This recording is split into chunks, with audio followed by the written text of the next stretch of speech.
Our next speaker, Jesse Mecham, is a personal finance expert, seen on Forbes, Wired, New York Times. He is the founder of YNAB, which means you need a budget.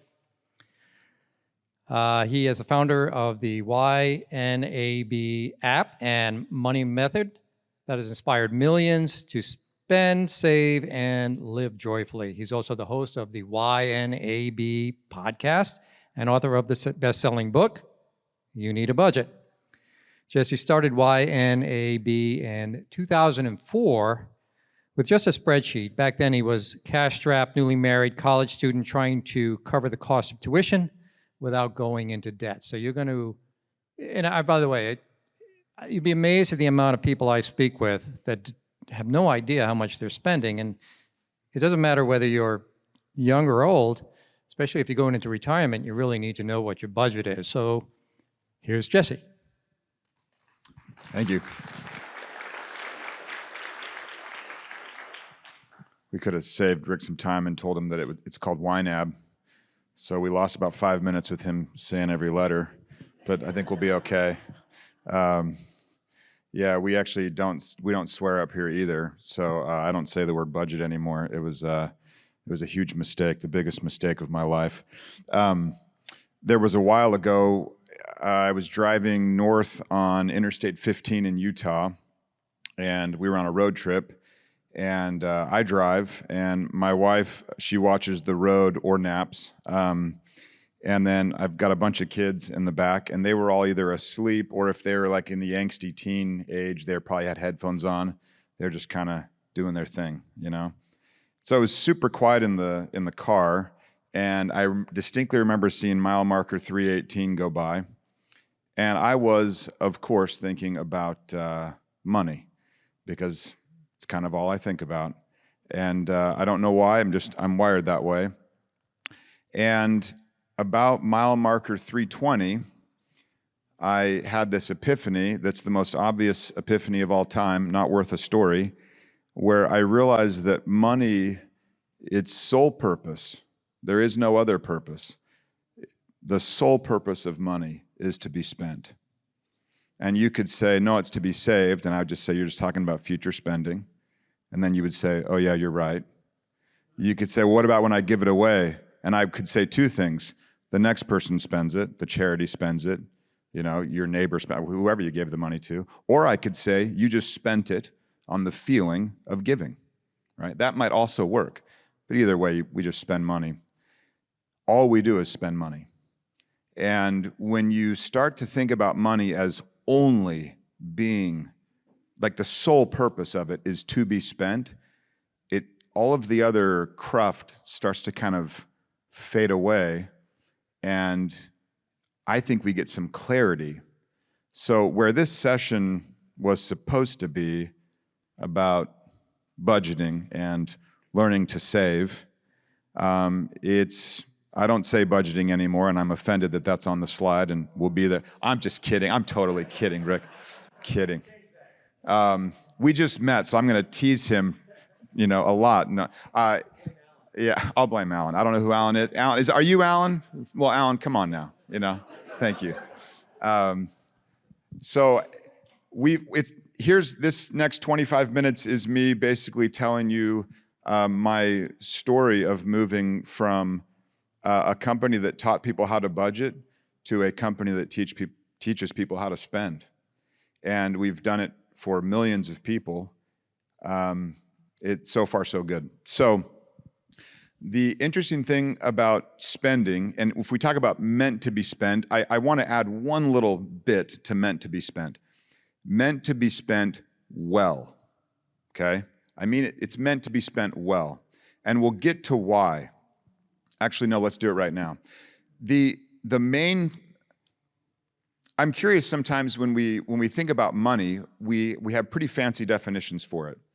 We talk about how money is $1, and I'll say, that's not, you didn't define money there. You just told me, you know, what a government-sanctioned money is called $1 or currency or something like that. And so then an economist might come at us with a smarter definition that I quite like, where they would say, well, money is a medium of exchange. And I like that. I actually like that quite a bit. Lately, I've been thinking that money is both nothing and, I was going to say everything, but maybe it's better to say anything. Money is nothing because until you spend it, you just don't know. So if you could say, well, Jesse, I don't know what that is, then I'd say, well, then we can probably call it nothing for now. And you say, no, it's definitely something. And I would say, well, what is it? And then you could maybe start to name it a little bit. And so when people save, when they're told to save, now, SC, she taught us this saving is for a very specific purpose. She's doing it right. Many times when people first come and we're working with them, they'll say, well, I was told I need to save money. And they're just told I need to save, that's it. And so when they set up a savings account and they're feeling really good about this savings account and they put money in the savings account and they're maybe even smart and they auto deduct it so that it can do the smart thing where they don't have to redecide every time. I thought 2 weeks was the right answer also on how long motivation lasts. And so they're feeling good about their savings and then someone smashes in the back window of their Civic and steals their radio. Or their cat spills a lot of water on their laptop or whatever it may be. And so they have to, and this is the word they use, they say they have to raid their savings like they're Vikings attacking it. It's theirs, but they act like they don't even own it. So they use very negative words to describe accessing, using their money. And we found that interesting. We call it the revolving door of savings and shame, where they put the money in, and then for whatever reason, they have to pull the money out. It's like the cat broke your laptop. You work from home. You need the laptop. This is a justifiable thing to spend money on, and yet they're like, I just can't save. I'm not a good saver. And what they're missing here is a little bit of what SC taught us already. Their savings needs to have a name. Otherwise, money is just nothing. But when we label the money, it starts to give the money purpose and starts to maybe bestow a little bit of resolve for that person. So if I have lots of different names for my pile of money, let's just put it all in my checking account. And I say, I've got 10 grand in there and $1,000 in each of these 10 places. And one of them is for the laptop, a Chromebook. You can't get a nice laptop, you get a Chromebook, especially with inflation. My numbers are pre-inflation, so just go with it. But when you need that new laptop and you see that this money is labeled new laptop, there's no raiding of a fortress, there's no shame. It's just, honestly, you feel a little bit like a rock star. You're just like, look at me. What am I a fortune teller? Am I a little prescient? Should I play the market just a little? You know? No, of course not. But you kind of feel like, man, I'm handling things. The only difference was two people with $10,000 of savings, one person that's named them and one person that hasn't. Now you might be a little more dialed in and you'll say, well, it's my emergency fund. But then you know what happens? You don't really know what an emergency is. And so the laptop thing happens or whatever, and you're still like, my emergency fund, that was for emergencies. You just haven't given yourself the permission, you haven't labeled the money with its purpose. And so until you label it, I would say that money is nothing. That's perhaps a good definition. The reason it's anything though is why. Why is money anything? Because I can pull money out and just literally have it be anything. A villa in Italy, right? Or a coffee. It's anything. But to go back to the medium of exchange bit, I was playing with my son, my littlest. I have 7, so I have to kind of count on my hand and figure out the name. And his name is Brooks, if I recall. No, he's a fantastic little 4-year-old learning to swim. We're in the pool. And I was showing Brooks how if we both go underwater, kind of trying to teach him not to be afraid to go underwater, right? So I wanted to have a really good reason to go underwater. And the reason was I was teaching him that snapping, you could hear it really well. And I'm no physicist or whatever a person would be that knows about water and sound. But he thought that was pretty neat. And I realized later, I was like, oh, water's a great medium for sound. We were way across the pool. He's in that shallow end. I say, Brooks, stick your head underwater. Snap. He hears it. He pops up. He's like, I could hear it, Dad. I could totally hear it. And if water is a good medium for sound, then money is a great medium for what? Well, we say, well, it's a medium of exchange, right? Exchange? That sounds boring, you know? It's a medium for what, really? The important part of that definition isn't medium. It actually is the exchange part. And I mean, we don't barter anymore, right? I mean, maybe we barter a little bit. Maybe to like optimize taxes, you might do a couple little trade here and there, you know, or whatever. Maybe we barter slightly, but I didn't buy my house for 65 table saws. And a few of you could figure out like what brand, and I'd say Saw Stop, and you're like, oh, that was smart, you know?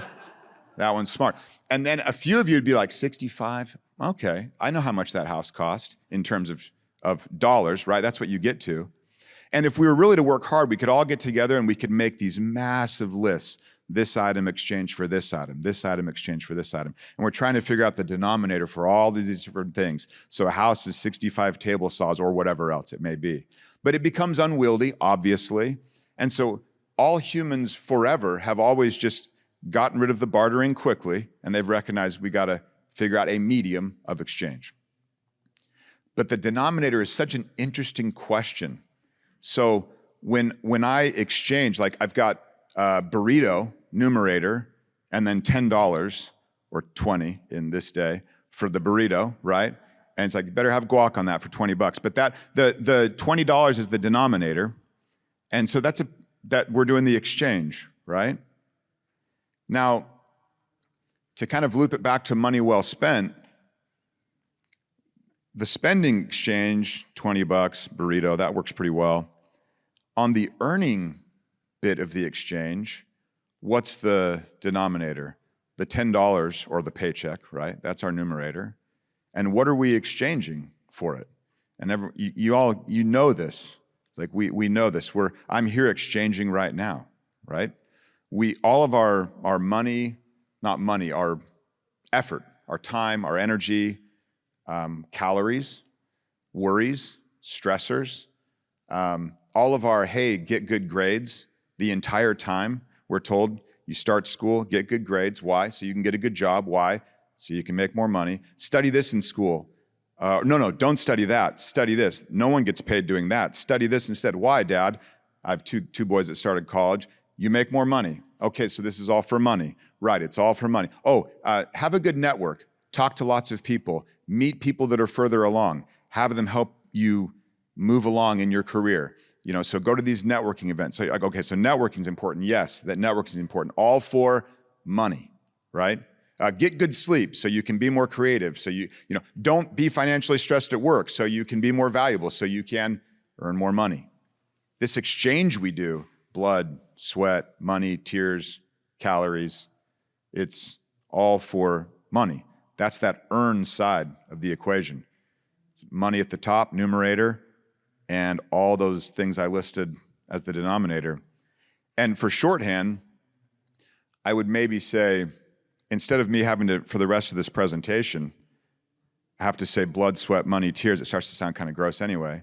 I think we should just say you. I mean, you think about this for a moment, like you all are here and all of your experience, this entire room, all experience, whether you remember it or not, everything that formed you, formed every thought. I don't know how all that works. Not a psychiatrist, psychologist, therapist, none of that. But all of it kind of rolls up into that moment. And then we go off and we earn money. So what else could we say besides you are the exchange? You are exchanging you for money. And as uncomfortable as it might be, because not in this room so much, I don't think, but in many others, money is a little bit taboo, as S.C. said. It's a little bit dirty. We're told, like, even in the Bible, like, hey, the love of money is the root of all evil. And we have to kind of make sure we tell people, hey, it's the love of money. It's not money itself. We have to actually caveat, even like, yeah, I like money. I like to earn money. I find money useful. It gets me anything, right? But we distance ourselves from it. So we make it at best a chore, right? For you, an obsession. but you guys are so rare, compared to the norm. Like you maybe you're wired a little bit different to enjoy the pursuit, to enjoy the investing, the challenge. And it's lovely. But on the spending side, there's still just this little bit of, well, money's just a little bit dirty. And if pressed, you'll yield. You'll say, well, no, I appreciate the fact that I can buy a house with it and I can provide for my kids. And yeah, I do have to drive around in a van and it could be a Porsche, but my friends would be lousy. I appreciated that quite a bit. I haven't tested it either. I think we both should and just see what happens. Honda Odyssey for the win. But this distancing from money, what we try and teach people is the opposite. We try and teach them that money that you're trying to push away, that is just and only you. All of your effort, energy, expertise, network, blood, sweat, tears, calories. It's all you. Why? Why would you push it away? Why would you make it less than? Why would you not treat it with, I guess, self-respect, almost? Couldn't I say that? Let's treat it with respect. Self-respect. I'm going to run with that. So when we're talking about money being spent well, and we have this, it is dangerous to do public math, but if I recall, if you have two fractions, you have numerator, denominator, and I said numerator over here on the earning was the money, and then you, all of you, are the denominator, the exchange. And then over here, we put the burrito, right? And then we had the money also. And if you have a numerator, denominator the same, they're both money, we can just cancel that out. So now we have you and the burrito, which feels kind of weird, So I probably should use a different example besides a burrito. But I guess what I'm getting to is the money kind of does cancel out. And what you end up with is you doing everything you can to earn this thing. And then you, not you guys in this room, but most people telling me I'm just not good with money. And the effort on the earning side and then the disconnect on the spending side drives me absolutely crazy. You have the brain surgeon that literally does surgery on brains, who tells me I'm just not good with money.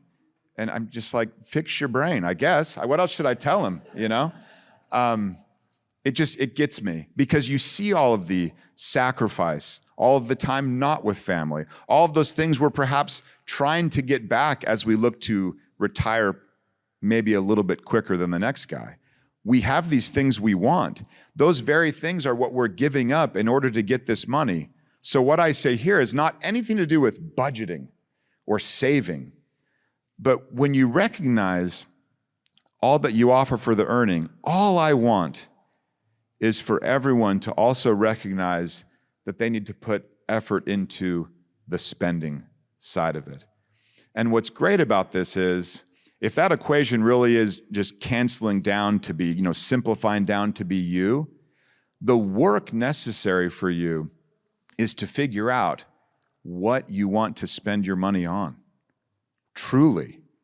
And one fun thing that we do at YNAB is we never, ever tell people what to buy, how to spend at all. How dare I? I'd be telling them to buy clamps for their woodworking shop. It just doesn't land well, But what moves me doesn't move you. And my favorite thing is to hear people tell me the crazy, and that's Jesse saying crazy, the crazy things that they spend their money on. Now, do they end up spending less? No. They spend differently. There's no such thing as a spending cut, a spending fast. I'm going to cut back. You're just going to spend differently. You're going to spend money on some stocks and bonds. Yes, because you're going to spend it on something even better later, right? And it might be a little bit of healthcare. It might be, we were just on an Alaskan cruise in July, and this lovely couple won the event of how many cruises have you been on? They had been on 61. I did the math, thinking 5 nights. I did the math back then. I'm not doing it in front of you now. A year. It's a year of cruising, like on a boat. I lasted 5 days. That was enough for me. But But I was watching them. They love it. They love something about cruising. They just love it. Not for me. Once every 10 years, cool, I'll go. Not for me at all. But I'm looking at their faces, realizing they thoroughly enjoy this. They really, really do. And how dare I question at all their value placement on this is what we love? How dare I? They spent all of that time, effort, and energy to earn that money. They have every right to spend it. They're spending of themselves. And so what we teach people isn't how to save. It's not how to budget. It's how to spend. We just teach 4 very simple rules. We want people to feel the trade-off of, if I do this here, I can't do this over here. SC mentioned buy now, pay dearly later. That's what I call them. I never will just say pay later. You always have to say buy now, pay dearly later. And we did a little funny April Fool's video a while ago. You know, there's one called Afterpay, and so we launched a fake product called, well, there it was, called Before Pay. You know, like, hey, save up for it and then buy it kind of a thing. And that just look up the video. I thought it was funny. But we have all of these things, all the fintech. Like, people will sometimes place my company in fintech. They'll say, well, you're a fintech app because we use a computer, basically. But we're really an education company that sells software to keep teaching people. That's what keeps us afloat. But we're teaching people a way of thinking about their money. And a lot of fintech, if I can throw them all with a large, broad brush under the bus, a lot of fintech is built for speed, because technology gives us speed out of the gate, and it is built to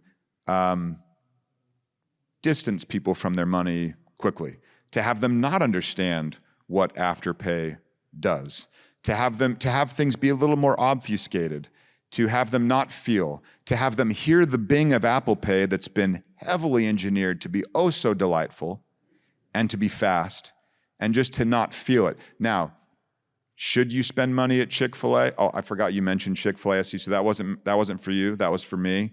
But should you spend money at Chick-fil-A, and should it be fast and convenient? If that's what you want to do.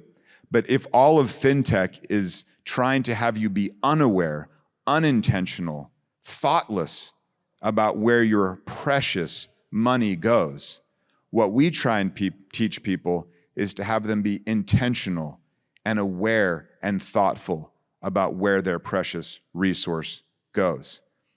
It deserves that respect. It deserves that little bit of intensity. It deserves the neurosurgeon sitting down and saying, I spent 12 years learning that. I think I can spend, 2 or 3 hours learning this. It really is helping people do the self-work of figuring out how you will spend. So while this is a beginner track, where you're kind of saying, hey, I'm just getting started and I have no idea where you're all at on this Bogleheads journey, but make sure you know at the end of the day, as you accumulate this wealth, and that is a fantastic thing, as you accumulate this wealth, be very thoughtful. Do the work necessary to know exactly how you want to spend that wealth also. It could be for inheritance, that's lovely. It could be for some charity, that's lovely. It could be for 50 cruises, that's lovely. All of it is right if it's resonant with you. You did all of the work to earn it. You did all of the work to spend it on investing, I'm going to say. And you need to do some work, important work, to figure out, to make sure that resonance carries through, where that money that you earned is also spent well. Thank you.